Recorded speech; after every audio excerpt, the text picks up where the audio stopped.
আচ্ছা, একটু আপনাদেরকে স্মরণ করে দিই, ভারতবর্ষে বর্তমান যে কেন্দ্রীয় সরকার আরএসএস নির্ভর বিজেপি সরকার, তার মূল এজেন্ডা হচ্ছে ধর্মের ভিত্তিতে সাম্প্রদায়িক সম্প্রীতিকে নষ্ট করে হিন্দু মুসলিম এই ঐক্যটাকে ভাঙবার জন্য তাদের প্রথম শুরু করেছে। ধর্মের ভিত্তিতে হিন্দু মুসলমান করে তারা এই পশ্চিমবঙ্গকে দখল করবার জন্য গত 21-এর বিধানসভা নির্বাচনে তারা পর্যুদস্ত হয়েছে।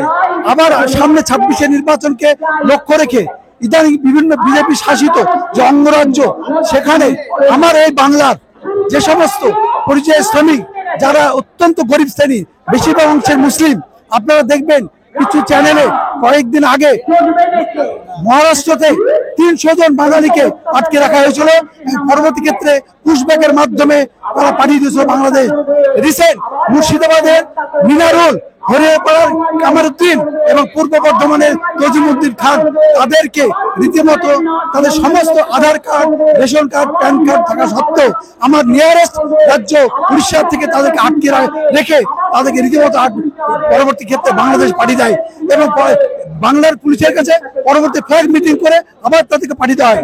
এই যে হেনস্থা, এই যে চরমভাবে বিপর্যস্ত আজকে বাঙালি আছে, বিশেষ বিশেষ গরিব মানুষরা, তারা কর্মস্থল, তারা দিন আনে দিন খায়, তারা রীতিমতো বিভিন্ন গুজরাট, রাজস্থান, দিল্লি, ব্যাঙ্গালোর সমস্ত জায়গায় তারা কাজ করে। প্রচুর পরিযায়ী শ্রমিক যেখানে আছে, তাদের এখন আতঙ্কে তারা দিন কাটাচ্ছে, তাদের পরিবার এখন অভুক্ত অবস্থায় বাংলায় বাস করছে। তাই আমার এই রাজ্যের মুখ্যমন্ত্রী, যিনি জনদরদী, তিনি বাংলার এই জাতীয় অপমান শুধুমাত্র ভাষা পোশাক দেখে তারা বিভাজন করছে, বাংলার এই নাগরিকদের তাদের সমস্ত কিছু থাকা সত্ত্বেও তার জন্য ভিক্ষার স্বরূপ সমস্ত বাঙালি জাতিকে আজকে ঐক্যবদ্ধ করে আগামী দিল্লির সরকারের বিরুদ্ধে গর্জে ওঠা ডাক দিয়েছেন। আমরা হাইকোর্ট থেকে তৃণমূল কংগ্রেস লিগাল সেলের মাধ্যমে আজ এখানে এসে হাজির হয়েছি। আগামী দিনে আমাদের বৃহত্তর আন্দোলনের মধ্যে দিয়ে আমরা যাবো, যাতে বাঙালি জাতির অপমান আমরা কিছুদিন সহ্য করবো না। আমার নাম মতিউল ইসলাম, আইনজীবী, হাইকোর্ট। বাঙালিদেরকে এনআরসির নাম করে তাদেরকে তাড়িয়ে দেওয়া হচ্ছে বাংলাদেশি বলে, এই ঘটনা আমরা তীব্র প্রতিবাদ জানাচ্ছি। মমতা বন্দ্যোপাধ্যায় রাস্তায় নেমেছে এবং আগামী দিনে যে আমাদের লড়াই, বিজেপি হটাও দেশ বাঁচাও, আমরা সেকুলারিজম বজায় রাখতে হবে, সংবিধান বজায় রাখতে হবে, ল মানতে হবে। এরা ল মানে না, সংবিধান মানে না, কনস্টিটিউশনাল যে কোনো যা খুশি তাই করছে। এর বিরুদ্ধে আমাদের লড়াই এবং আমাদের মা বোনদের কাছে মমতা বন্দ্যোপাধ্যায়ের যা বার্তা, সেই বার্তা, এবং অভিষেক ব্যানার্জি এসছেন আজকে মিছিলে, ফিরাদ হাকিমও এসছেন, এবং আমাদের সকলে মিলে স্যার এই যে আসছে আচ্ছা হিন্দুস্তান আমরা 21শে জুলাই যে বার্তা দেবে, সেই বার্তা হচ্ছে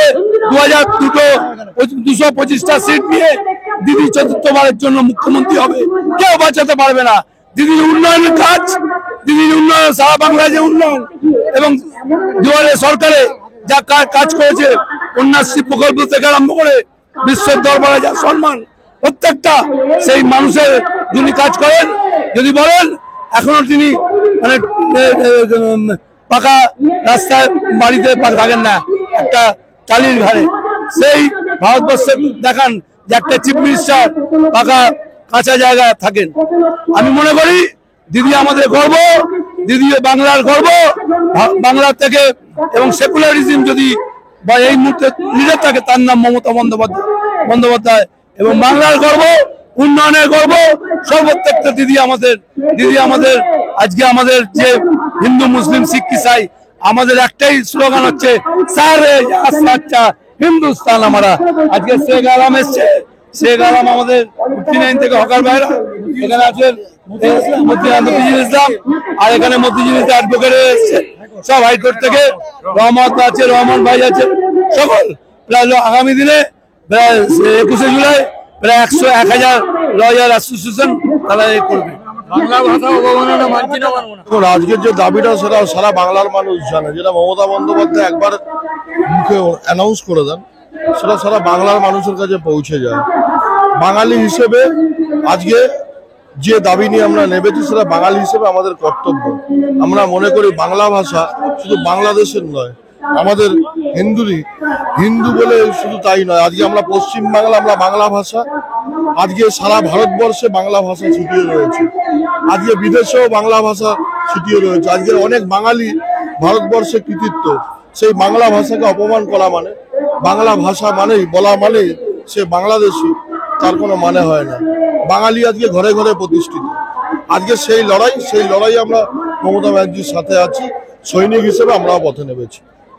বাঙালি পরিযায়ী শ্রমিকরা বাংলায় কথা বলে বলে বাংলাদেশে তকমা দেওয়া হচ্ছে, এ বিষয়ে আপনি কি বলবেন? স্যার কি সত্যিই বাংলা বিদ্বেষী?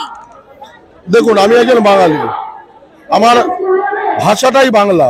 আমি যদি মনে করি বিদেশে যাব, বিদেশে গিয়ে হয়তো ইংরাজি বলতে পারি, কিন্তু আমি বাঙালি, এটা আমার কাছে বড় গর্ব।